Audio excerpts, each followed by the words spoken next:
Why was Keir Starmer and the glasses such a big thing? It was only a pair of glasses, and he followed the rules, didn't he?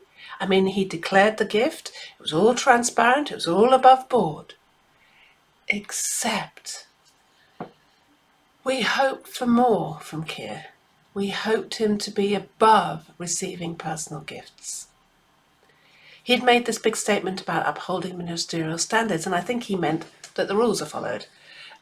We kind of interpreted it to be that he is above accepting gifts.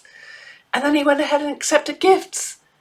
And I'm sure there wasn't anything untoward in this. I think it was probably a genuine gift. But the seed of doubt was sown. And the trust that people had in him has been eroded. You see, it didn't feel right. It didn't feel to be the ethical thing to do. And then his defense, which was, I followed the rules. Sorry, rules are rules. I mean, rules are sometimes right, rules are sometimes wrong. And this is a classic example of where following the rules was actually the wrong thing to do. He should not have accepted the gift at all. Sadly, even if he amends his ways and never receives another personal gift again, we're unlikely to know that, because our newspapers will only report if he does receive another personal gift, not the absence of him receiving personal gifts. And this is where trust really becomes quite difficult, because it takes a long time to build up trust and a second to have it evaporate away. So what is the lesson here for us from Keir Starmer's example? The first is, what people feel about something is more important than the fact of, did I follow the rule or not? More important than the form being filled in or the tick box being completed. And he hadn't stopped to think how people would feel about it or view it. So many people view it as an unethical thing to have done. It might be normal in some people's worlds to accept personal gifts of about 600 quid, but not in most people's. No. And also when you accept a gift, there's a kind of understanding that something will be given in return. So what? What? Is it just dinner? Or is it more? So there's all those question marks going on about it.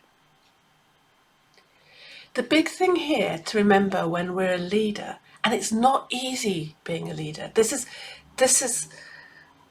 where the rubber hits the road, really, in a lot of ways.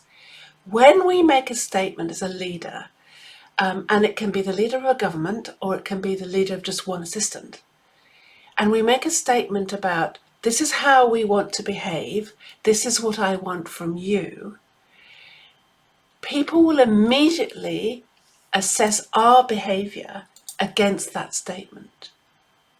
They'll be looking for hypocrisy because there's a lot of it around.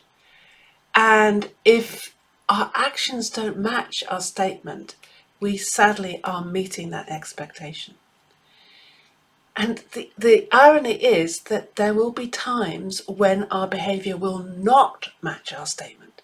Say, for example, we made a statement about being positive in the workplace or something like that, yeah?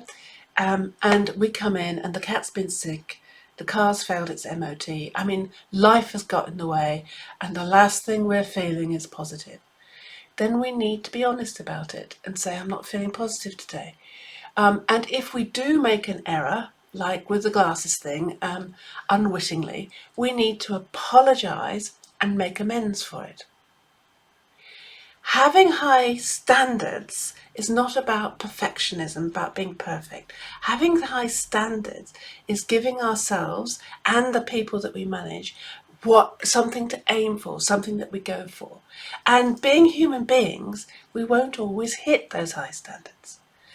And it's also important for us as leaders to demonstrate how we behave, what we say, and what we do when we do fall short of those high standards. I often say to people when they are doing writing a values exercise for the company, which is a great exercise to do, and it really helps sort of solidify how people behave, the attitudes, the culture of the business. And it's your opportunity to sort of set out how you want people to behave that you think will lead to your team and your business's success. So when you do that exercise, I often say to leaders, be very careful, because when you make that statement about, hey, we want to take a positive attitude around here, you have to demonstrate it as well.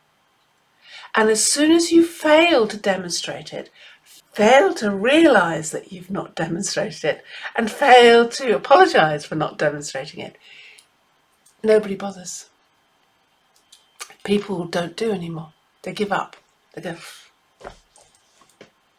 become cynical, and they go back to their old negative, habitual ways. Being a leader is not easy. It's stating the right thing, and then it's being seen to do the right thing. And sometimes, just sometimes, following the rules is not the right thing to do at all. If you like this video, hit subscribe, and you'll be notified of more videos as they come up. Or if you know someone that you think would benefit from seeing this video, please do feel free to share it and send it along to them. And also, I'd be really interested in any comments you may have about trust, leadership, and our actions matching our words. Has there been a leader who stated one thing and done another in your past? Share the story below. Take care now. Bye.